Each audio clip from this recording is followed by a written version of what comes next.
Good morning, students. I hope you all are well. Today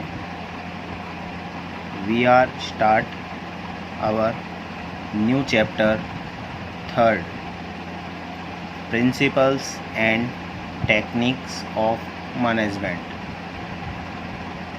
Chapter third, Principle and Techniques of Management. Listen me carefully. Managing is universal.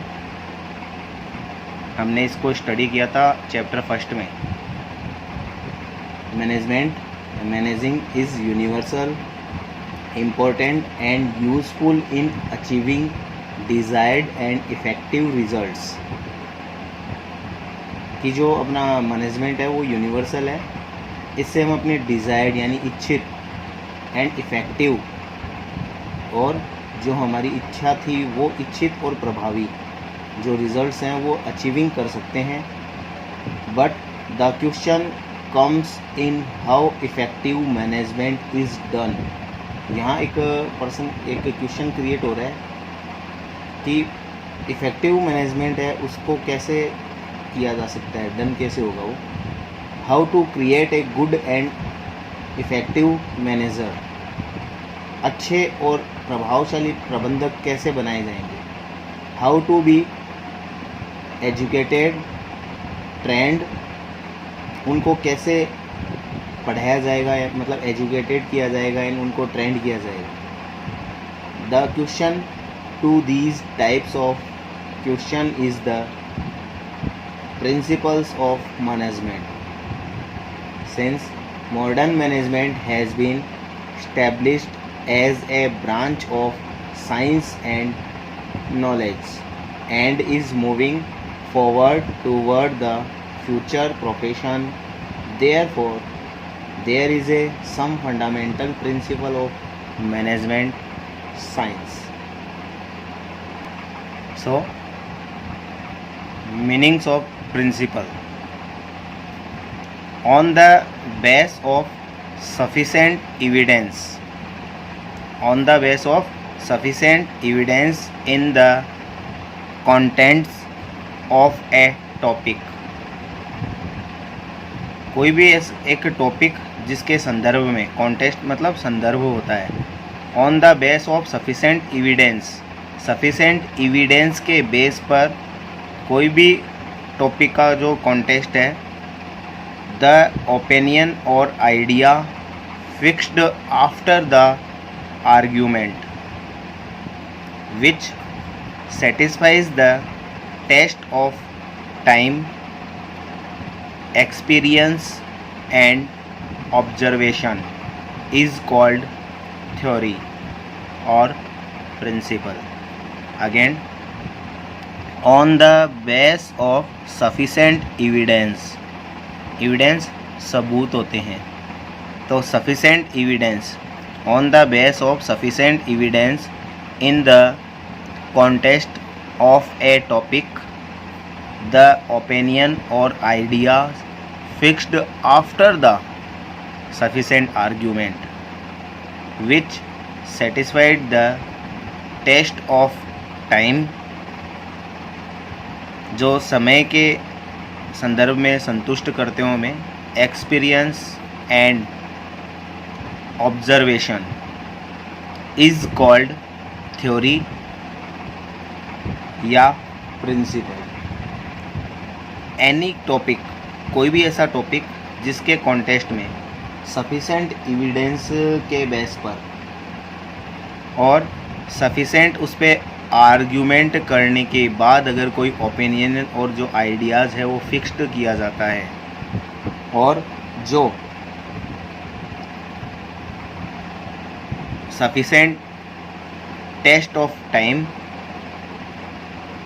Experience and observation पे खरा उतरे, तो इन्हें कहेंगे theory और principal.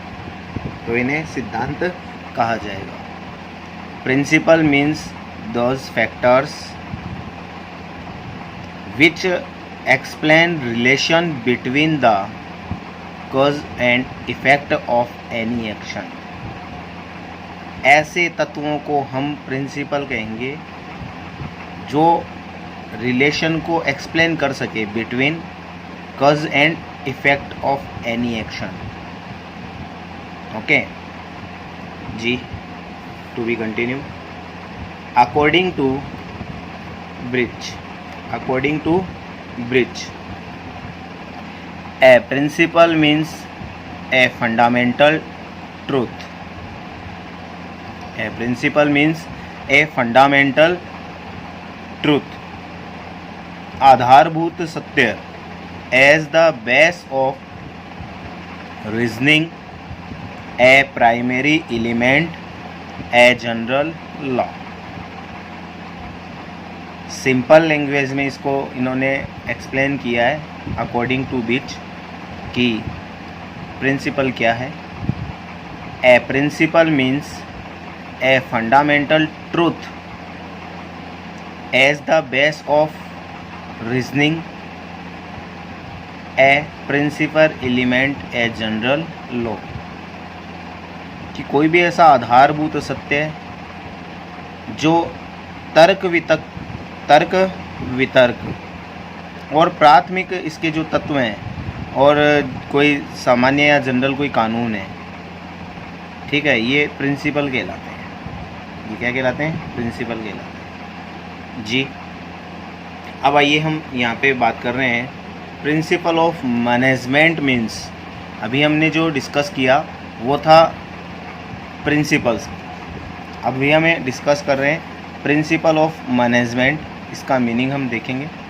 10 factors which guide the behaviour of the managers. 10 factors which guide the behaviour of the managers and managerial decisions. ऐसे कोई भी फैक्टर, वे फैक्टर जो गाइड कर रहे हैं मैनेजमेंट के बिहेवियर, मैनेजर के बिहेवियर को एंड मैनेजरियल डिसीजन को गाइड करने वाले जो फैक्टर हैं वो प्रिंसिपल ऑफ मैनेजमेंट है। In other word, these are the fundamental truth, these are the fundamental truth of general validity, general validity which have value in predicting the result of management action। predicting means होता है भविष्यवाणी करना।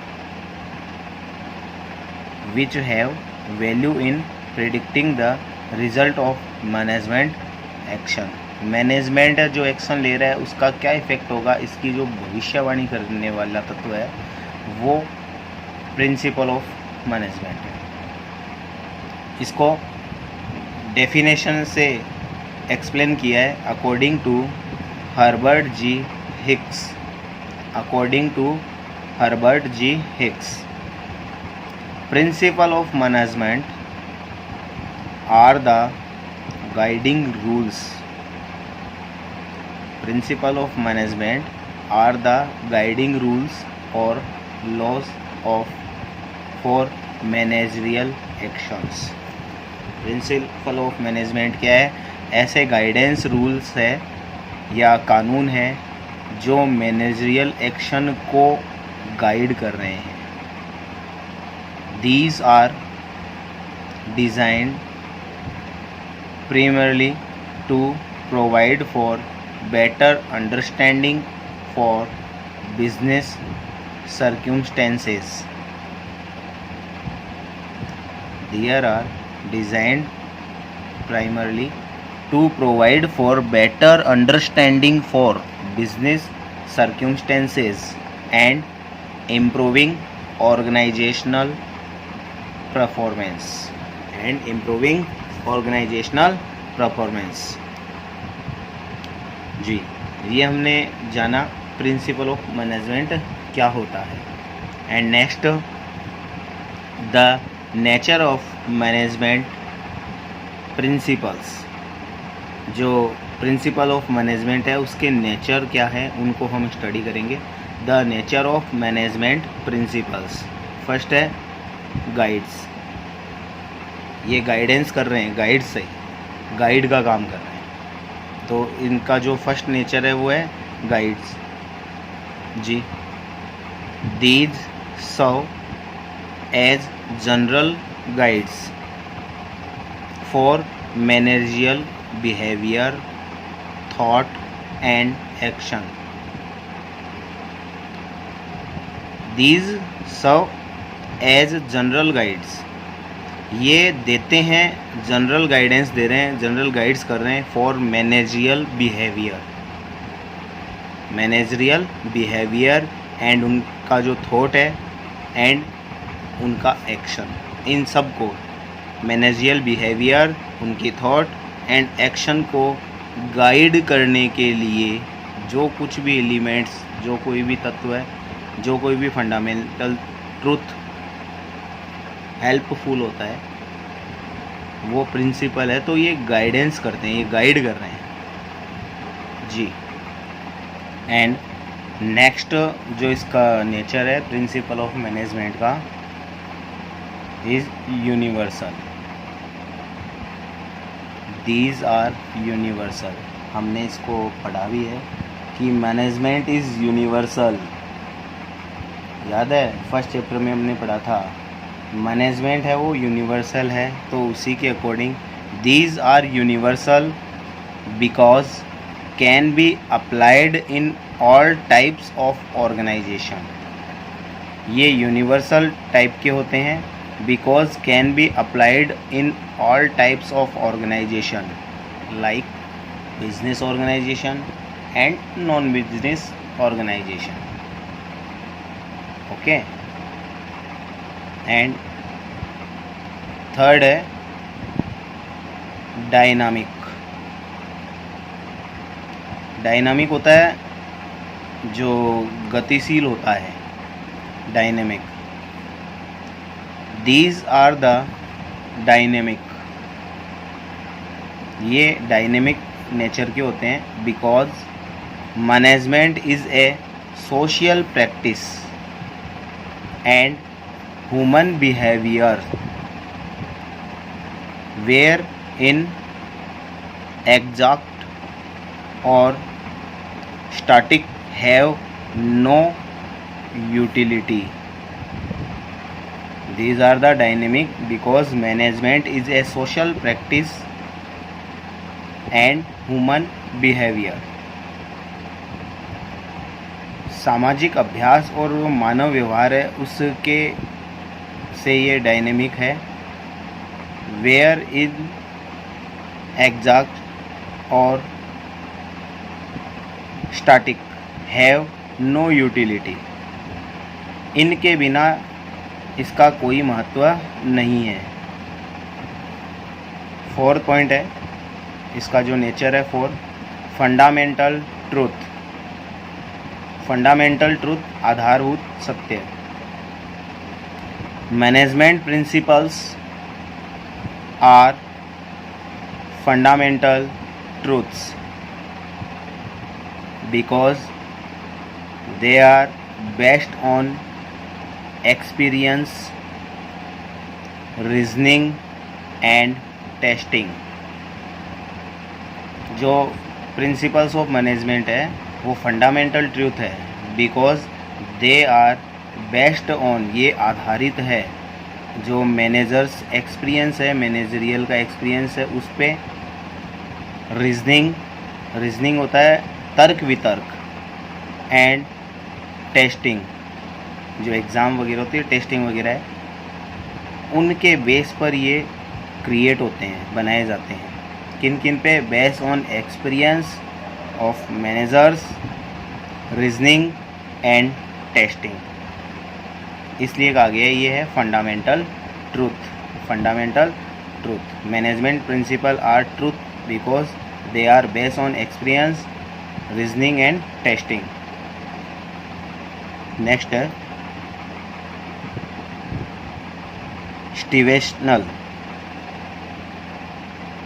Situational use. These are capable of adapting to every need.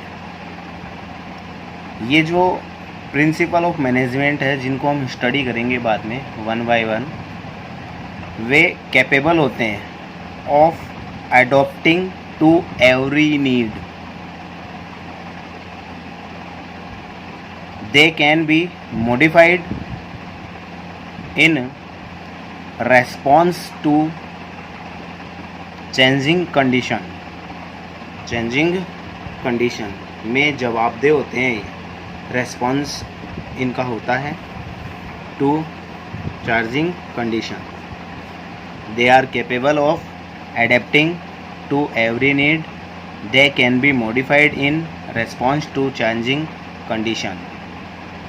तो इसके हमने 5 type की हमने nature हैं इसके, वो हमने यहाँ पे इनको स्टडी किया है. एक बार मैं अगेन इनको आपको बता दूं कि इसमें हमने कौन कौन सी नेचर है वो स्टडी की है. जी हाँ, हमने फर्स्ट हमने इसमें स्टडी किया है guides. These serve as general guides for managerial behaviour, thought and actions. Second, universal. These are universal because can be applied in all types of organization. Third, dynamic. For fundamental truths. Management principles are truth because they are based on experience, reasoning and testing. And 5 है situational use. Situational means होता है परिस्थिति जन्य. Every जो situation है उनमें इनको apply किया जा सकता है. तो these are capable of adapting to every need. They can be modified in response to changing condition. तो आप इसको अपनी फेयर नोटबुक में नोट कीजिएगा. एनी क्यूरी, आपका कोई भी क्वेश्चन है आप मुझे कॉल कर सकते हैं या आप मेरे को कभी भी इसको पूछ सकते हैं. Okay, thank you.